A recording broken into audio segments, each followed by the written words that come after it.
To do the linked double crochet in rounds, you'll start by chaining 2. Insert your hook into the first chain, yarn over, and pull up a loop. Now insert your hook into the first stitch in the round, yarn over and pull through, and then yarn over, pull through 2, yarn over, pull through 2. Now we've got our first linked double crochet. To complete the rest of the stitches, we will start by inserting our hook into the horizontal bar of the previous stitch.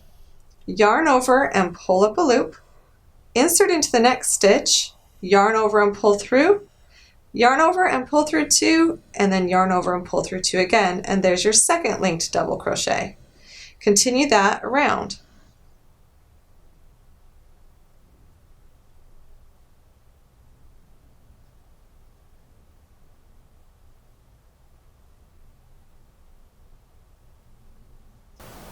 When joining the linked double crochet, it can be a bit tricky because we are working it a bit different than double crochet and we don't want to have a huge gap.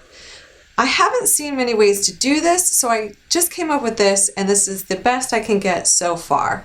Before you do your last stitch in the round, you will go through the horizontal bar of the previous stitch, yarn over and pull up a loop, go into the next stitch, yarn over and pull up a loop, and now you're going to go into the first horizontal bar of the round, yarn over and pull through 3 of those loops.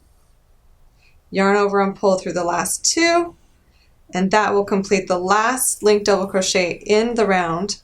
Insert your hook into that first linked double crochet and slip stitch to join. It just kind of helps have less of a gap there. It's not perfect, but it's the best that I can come up with so far.